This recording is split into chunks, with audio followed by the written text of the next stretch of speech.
Abbiamo già parlato della personalità narcisistica, di quali siano le sue caratteristiche principali e di come difendersi.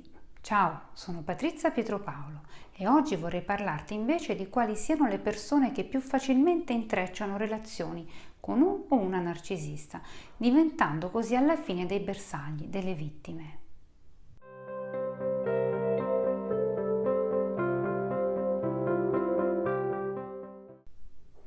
Quali sono quindi le persone che più facilmente finiscono nella trappola intrecciando una relazione con un narcisista?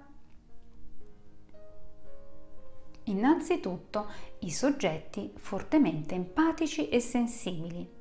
La prima cosa infatti che ti verrà da pensare è che empatici e narcisisti siano all'opposto. Le persone empatiche sono premurose, attente ai bisogni degli altri, tutto il contrario dei narcisisti. Ma è proprio questo prendersi cura degli altri, il farsi carico dei loro problemi, che non solo attrae il narcisista, ma gli rende facile la manipolazione. Gli basterà fingersi vittima, bisognoso di aiuto e di appoggio, e scatterà a questo punto immediatamente la risposta positiva del soggetto empatico, che si darà da fare e si impegnerà con tutte le sue energie nel rapporto. Poi le persone dipendenti.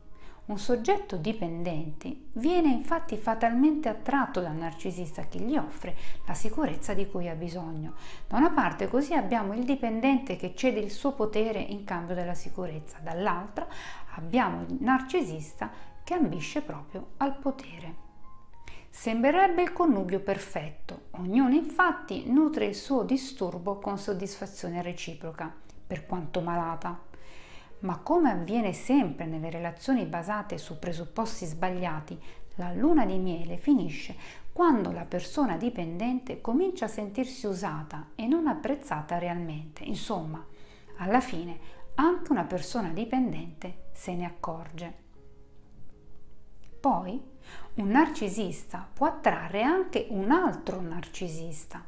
Questo può sembrare strano, ma spesso due narcisisti insieme formano una coppia migliore e più equilibrata di quella, per esempio, costituita da un narcisista e un empatico. Diversi studi infatti hanno mostrato come i soggetti narcisisti siano attratti da persone che mostrano un tratto narcisistico di livello analogo. Infatti, ad esempio, entrambi potrebbero amare di stare sotto i riflettori, oppure entrambi potrebbero amare comportamenti estroversi, oppure entrambi potrebbero avere una cura eccessiva, per esempio, della propria persona. In effetti, i partners finiscono per diventare l'uno l'accessorio dell'altro, aiutandosi reciprocamente a risplendere ed incrementando in maniera malata la reciproca autostima. Infine, abbiamo i soggetti masochisti e qui mi riferisco ad un masochismo di tipo psicologico. Questo tratto della personalità tende infatti a svilupparsi quando, soprattutto nella prima infanzia, il bambino cerca di conquistare un minimo di indipendenza, ma si scontra qui con genitori che invece vogliono mantenere il controllo, sicché la conclusione di questo conflitto sarà la sottomissione del bambino, che introietterà questo comportamento, per cui tenderà nella vita a cercare di compiacere sempre e comunque, mancando anche di autonomia che sarà ben contento di cedere al narcisista, al quale potrà in qualche modo delegare tutte quelle responsabilità che non è in grado o non vuole assumersi. Ma oltre a questi, quali sono i fattori predisponenti o gli altri tratti caratteriali che spingono verso una relazione con un narcisista? Coloro ai quali, per esempio, è mancata una sana comunicazione familiare, soprattutto nell'infanzia. Coloro ai quali i genitori non hanno dato la considerazione e l'affetto di cui avevano bisogno e quando ne avevano bisogno.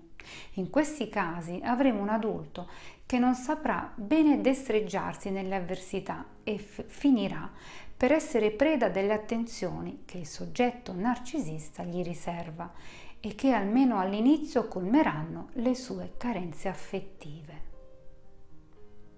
Crescere poi con dei genitori narcisisti può portare o a soggetti essi stessi narcisisti o a soggetti che sono invece attratti dai narcisisti, poiché con loro possono riprendere e perpetrare le stesse dinamiche con le quali sono cresciuti.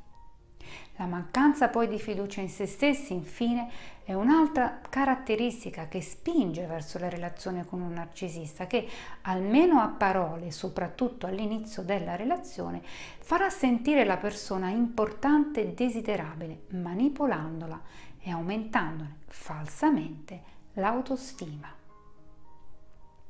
Benché questi siano i tratti di personalità che più facilmente portano ad una relazione con un narcisista, ti ricordo che chiunque può essere attratto da un narcisista e finire per impegnarsi in una relazione falsamente splendida all'inizio, ma distruttiva alla fine.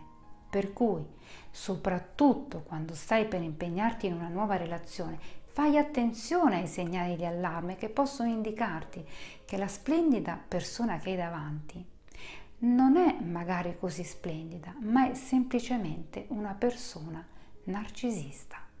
Ciao, a presto.